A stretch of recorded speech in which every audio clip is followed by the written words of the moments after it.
Brian White is famous in his own mind, as are all famous people. But Brian got even more famous over the last few days because he went to the trouble to drive 14 hours one way, which meant he needed to drive 14 hours the other way, I eventually, did. if his children were ever going to see him again. Brian, how come you took this 14-hour trip and why did it make you so famous?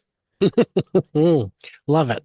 So last week, John from Tesla Owners of Silicon Valley said, we may be having an opportunity to see the inside of the CyberCab on on Tuesday.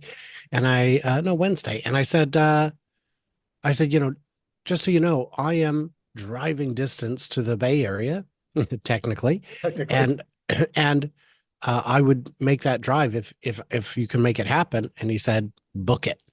So I booked it on down to San Jose to see. I did not know the way to San Jose, but my navigation did. And I got to not only see the Cybercab, because a lot of people can do that in a lot of locations, Sure. but actually touch it, get in it, experience it. And there was a opportunity to talk with the engineers, get all your questions answered. Well, get all your questions asked, almost all your questions answered. Some answers were more elusive than others, but I still managed to get most of them because I'm clever that way. Yeah, we know this and about you. and they said you can ask us anything, but you can't record us Hmm. because you know what kind of person is going to come to this event who can remember 2.5 hours of conversation.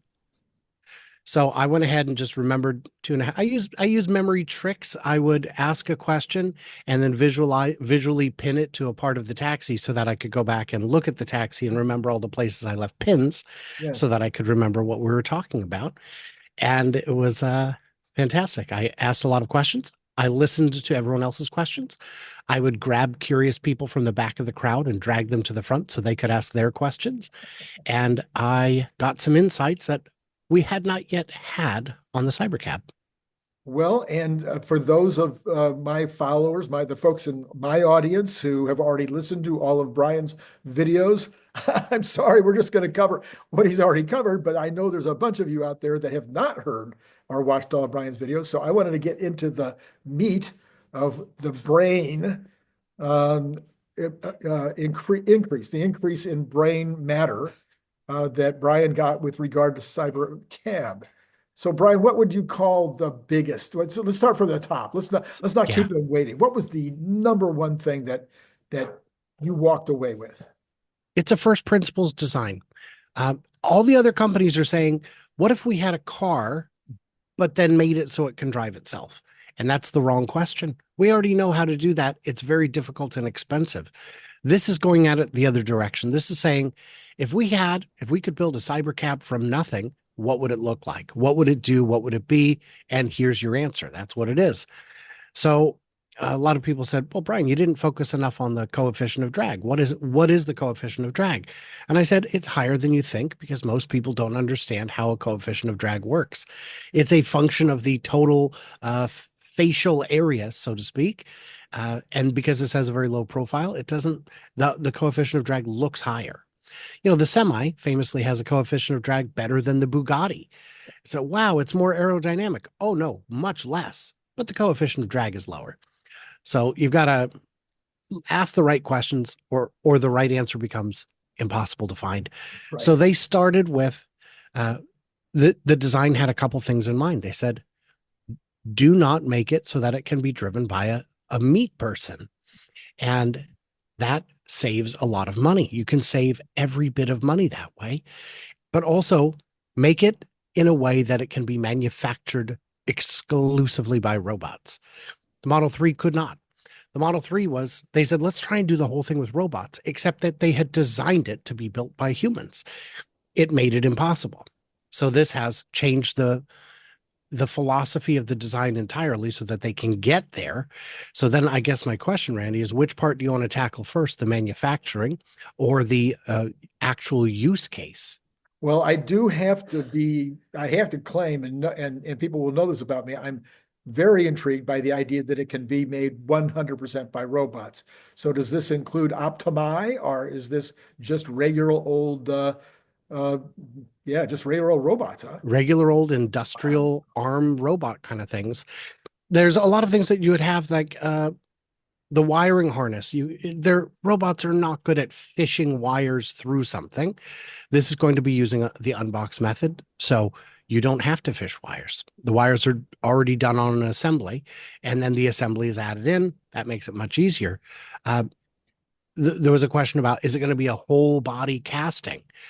And the answer is that would defeat unboxed. That's right. So Yeah. yeah, so you don't want to do that. If you've got a semi-structural battery, which is what they told us we'll have, then you've already got enough structure there. You don't need an even more rigid structure or a redundant structure at that point. So it ends up saving you a lot of hassle there. I always think about this unboxed as kind of like a Lego. Like I've got these Lego parts, I'm going to snap them together. All of the real work has been done in a subassembly, and then these Lego pieces come together. So let's talk about unboxed in terms of what it does to the factory. When you're building a car, typically you build the body Mhm. and you move it through 100, 200, 300 stations. The size of each station must be larger than one body. But when you're using unboxed, the station can be the size of the module. So now all of your stations have shrunk down to, the size of a dashboard or seats or whatever it is that your component actually is, which means you have just shortened the assembly line, you have reduced the footprint of the factory, and you have better utilized your space, because an assembly line can only move as fast as its slowest part. Right. And heaven forbid, part of that process is fishing wires or putting in insulation batting. It's it's crazy if you think about it. And that's what I asked you to do, Randy. I ask you to think about it. Think about it. Yes. So, all right. So, yes, you have the componentry then all comes together in this boxing operation where then they're all put together at the last station, so to speak. And because we know Tesla can test every single thing as it goes along, then you've already tested these components in each location. Now they come together in the location. As they are snapped together, you can test whether all of the connections have been made, whether all of the uh, seams have been lined up. All of that can be done in this last stop. Yes. And we need to pad some imperfection into it. Panel gaps have famously a big deal for Tesla. Not so much now as they were 5, 10 years ago, but if you look at the design of the CyberCab, there's a reason there's no panel gaps. The reason is the gaps were engineered out of the design. So on the interior, there are no continuous lines where one line has to meet up to a second line in a different panel. It just, a straight line hits a perpendicular line. If it's off by 7 millimeters, you'd never notice, because how could you? There's no frame of reference there. Right. And this is what they did with everything, is they took every opportunity for gaps, for imperfections, and engineered them out. So Mm. on the front where the light bar is, you've got an overhang instead of a flat line. Mm. And that makes it so. Would you notice if the overhang is off by 2 or 3 millimeters? Would you notice if it's off on different sides? Of course not. You'd have to climb underneath it with calipers to measure that. So that's going to save you a lot of time. Imperfections like that mean rework, and rework is very time intensive, very labor intensive, and that part of the equation is simply gone.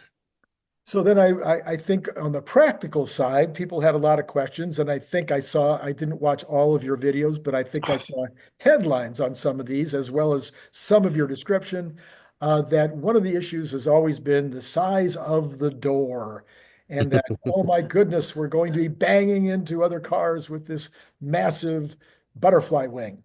Mhm. So there's a lot of misunderstanding about the doors.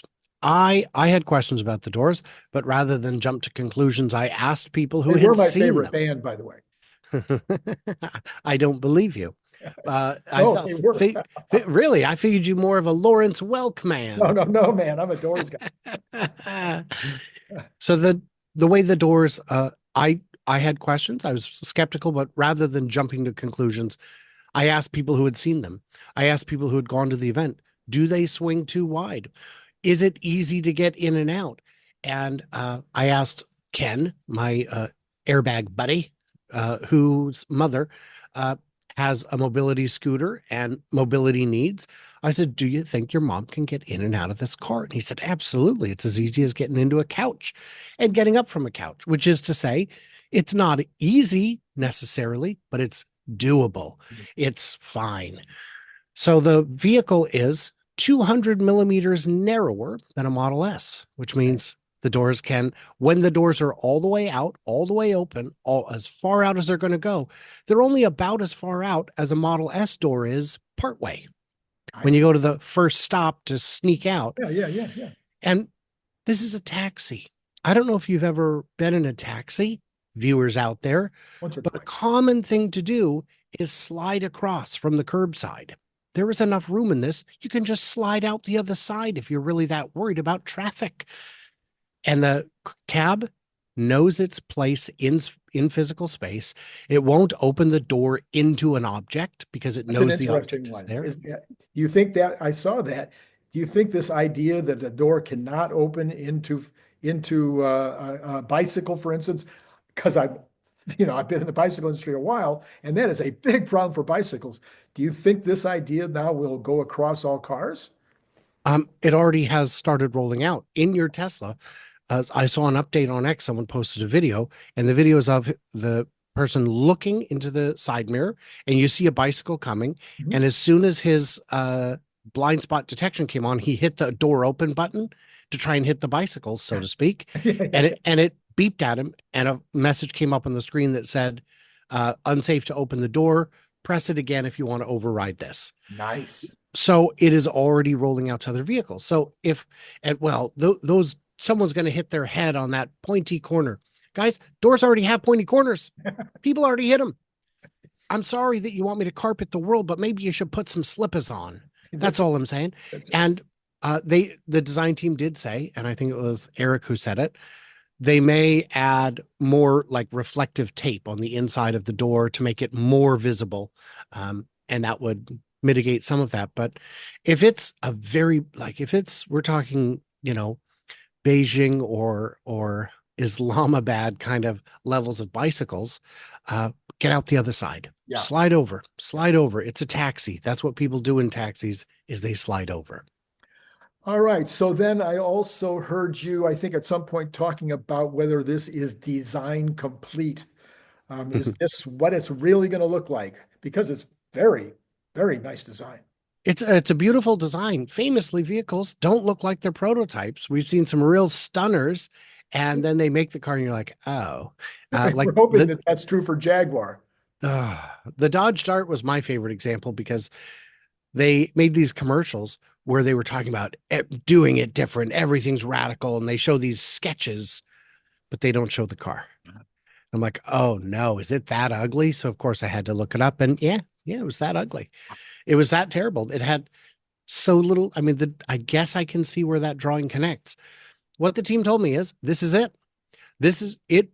When it is released, if you were to take today's prototype and put it side by side with the final, you may spot some differences.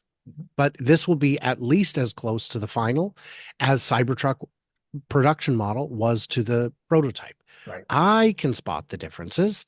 I don't think most people can spot the differences. I mean, I can picture it in my head and see the differences, but it is that close. The doors may scissor open at a slightly different angle, making them go a little bit more up than out. But other than that, there's not a lot there. So for we who might be in the business of buying some of these and putting them out to rent or out into the fleet, one of the biggest questions is of course cleaning and charging. So did the engineers give you any updates on that? Yes. The cleaning, they designed it to need very little cleaning. So someone had asked, why is the roof not glass? I really want glass. And he said, because glass is heavy, glass is expensive, glass is more work to install, and glass has fingerprints. If you're going to be cleaning this thing 2, 3, 10 times a day, wouldn't you like one more surface that doesn't have a fingerprint issue? So there is nowhere in it to drop your phone.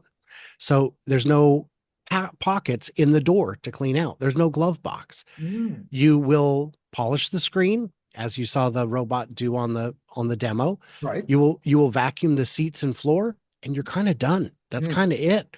There's no place for all your crumbs or a place for you to lose your phone. I was asked if there's inductive charging. There is not, because that's one more place to forget something.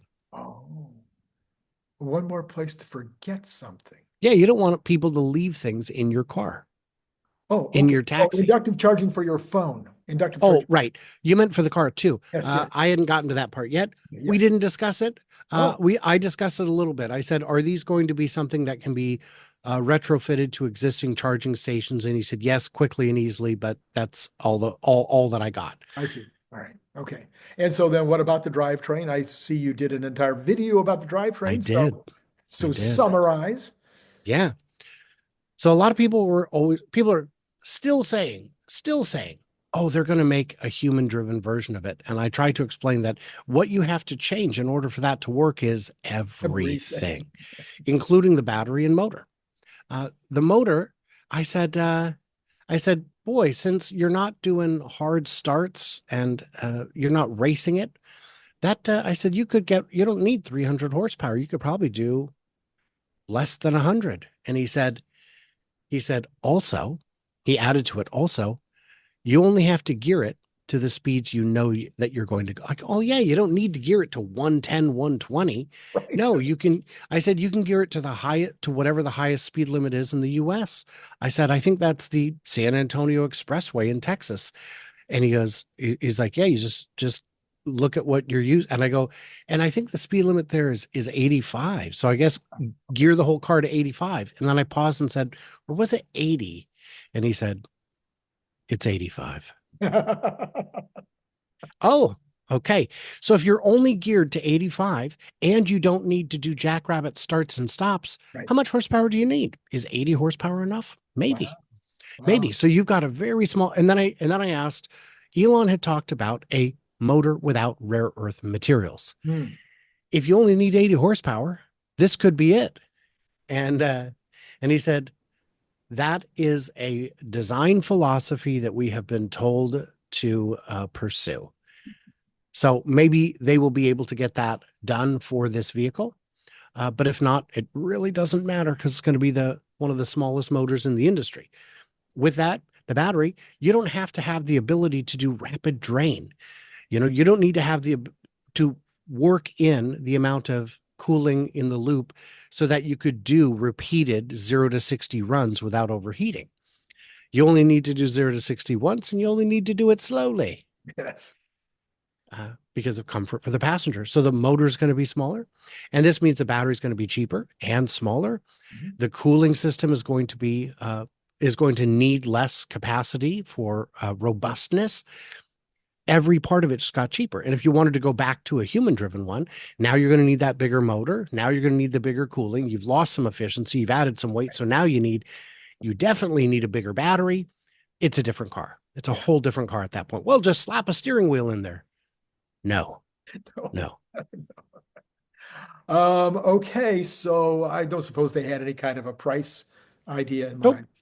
No. And I asked, hey, at 25,000, does it include the software? And he thought that was a very novel question that he hadn't considered. To which because I said they may just lease it, the software, and he said, I don't know how you sell a driverless car without the software. So whatever the price is, it'll include the software. And I go, wow. And I go, wow, at 25,000. And he's like, yeah, I don't know about 25,000. That I said, right. Because in the early days, why would it be 25? 25 is an objective. It's a target. And really 25 could be their cost, but especially when demand is infinite, start at 50, start at 60. So whatever the price is, it will include the software, because at 25, my gosh, the software alone is worth 25. Well, what you're doing at this point is you're no longer even selling a vehicle, you're selling a business. Yeah. You're Yep. selling a business. And so you're going to sell the business based on the return on investment. And you're going to sell, and people are going to be perfectly willing to pay based on what they anticipate or what they are told. I mean, I've started a couple of businesses here and there, one or two or 40 or 50. And, you're always looking at what are the capital costs? What is the overhead? What kind of time do I have to put into it personally? What are the advertising and promotional costs that might be involved? You've got all these things that you're putting together in your business plan, and then you're saying, okay, how can I make money at this? How long will it take? How much cash am I going to need in order to get there? If that's kind of prepackaged and you've got a nice package, because you're not going to have to do the advertising and promotion. You're probably not going to spend very much of your own time, okay? And you're going to have some idea because there's going to be a lot of cars already out there earning a living, doing this robotaxi thing. So the amount of miles per day, the amount of dollars per mile that you can get, all that's kind of going to be already there, and it should be a very simple package to sell, and you can, pay the price if you're willing. It's a turnkey franchise. There you go. I could have I said will. that and saved a lot of time. Well, you will come on my show and you will pitch it to me that way because that's a great way to do it. One question I asked all the engineers separately was, what is most exciting to you about this car? Nice question. Yeah, come on, man. That's what I do. The one answer that I got, most of the answers were about efficiency, but one of them said, what I'm most excited about is how this is going to change the way people think about transportation. And I shared a story. A gentleman said, I'm thinking my church should buy 4 or 5 of these so we can get the seniors to church on Sunday. And I said, why? Yes. Why? Why would you buy them and leave them sitting all week like the church van? Wouldn't you just as soon send them out all week to make money, to buy 6 more? Or forget that. That's too much work. We don't want to be in that business. Yeah. Great. Just send them, just buy the Uber rides. It's going to be cheaper than buying the vehicles and leaving them sit all day. Why would you own them? Right. No. Why would you want to have them sitting there? It doesn't make sense. Yes. Hey, well, I want to have a bulldozer, just in case. Just in case. Yeah. Just Yeah. in case. In fact, I had this discussion with my brother about, I don't know, 60 years ago. 60 years ago? Is that possible? 55 years ago. We were talking about getting a cabin at Big Bear. And I said, to go up there every couple of weeks or something, why don't we just rent a cabin and prepare when we need it? I think it's going to be the same process now of people changing their mindset from, ownership to get it when you need it. I have a friend who loves boats and he really wanted to get a boat. He wanted to get a yacht. And I said, before you do that, we should do? Let's rent one for the weekend. Yeah. And so he rented a yacht and a captain. And we went out and we had a blast. And we got back and I said, how you feel? And he said, you know what? I'm sold. I'm going to rent boats. Yeah. Exactly right. Because I'm going to lose like $1,000 every time I do this, which is yeah. a bargain compared to what it would cost to own it. Absolutely right. All right. So any other, let me, we can wrap it up here. Any last thoughts that we haven't covered that you thought were particularly interesting? And it could be more than one. Well, I've already put 4 parts of my series out on my channel, Futuraza, and you're asking me to summarize all of that into this. I'd say go watch it. I don't know. I'm sure we're forgetting something, but tease another part. What have you got? Well, so yeah, so tomorrow is part 5, when I'll be getting crowd reactions from people at the event last Wednesday. And on Wednesday of this week at 12:30 Pacific is an Ask Me Anything. So if you guys have questions, come to my channel, watch that, join in, see if I will answer your questions because there are a lot. I did want to mention 48 volt. Oh yeah. It will be. Yeah. We asked about it and they, without saying yes, they said Tesla is all in on 48 volt. Wow. It wouldn't make sense to go backwards from that. Yeah. especially with this having so many fewer pieces. Oh, Yeah. I guess that's something I could mention real quick, and then you can wrap it up. Is if you look at the body elements of a Model 3, there were 380. That's a lot of pieces. Yeah. If you look at the body elements of a structural battery pack Model Y, the kind that was made briefly in Texas, and that one had 180 body elements. That's a reduction. This has 80, 80. 80. So more than a 5x reduction in parts for the body. So at this point, you could basically sell it as a kit, and I'd put it together in my back. If I had a backyard, I'd put it in my back. I could, It really seems that way. it almost seems that way. Yeah. Well, because the wiring, I don't know how to. Oh, clip. Okay, never mind. I guess I figured it out. Do that. Wow. 80 pieces, 80 parts.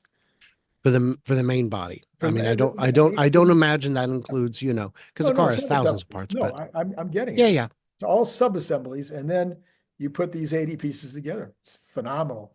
Unbelievable. Well, these guys are just doing stuff every single day that make you crazy. I guess that only leaves, did you ask them when FSD is going to be unsupervised? They don't have an answer to that. This was not that team. Okay, but you asked, right? I asked a lot of questions around the edge of that, about when this will be made, where this will be made, and all that. And by the way, the answer to where is everywhere. It will be Yeah. made globally. Uh, and yeah, so no, they are as hopeful as the rest of us, that it'll be solved soon. And with what we've seen from version 13, it's looking like a lot of the gaps that were critical are closing. Absolutely, absolutely. Okay, Brian, I think that covers what we can ask you at this point in a shorter video than 4 videos that you've already put together. But go, and you should be watching Brian's channel anyway. So this is an opportunity to go over, watch a video or two, or maybe you want to watch tomorrow's or go to the question and answers set on Wednesday. And then while you're there, you push his little subscribe button. And then if you're really feeling generous, you go and you hit his Patreon and you throw, a Christmas gift because, he's got his tree up. I guess I should put some, should I decorate my library? Yes, hang stockings. Oh, there you go. I can hang some stockings. Yeah, I wonder if I still have those. Well, we'll have to look around. a Okay, cyber Brian, stocking. as always, we appreciate you coming on board. And to all of you out there, he will be back tomorrow. So don't forget to show up for my channel. Don't switch to his channel, add his channel.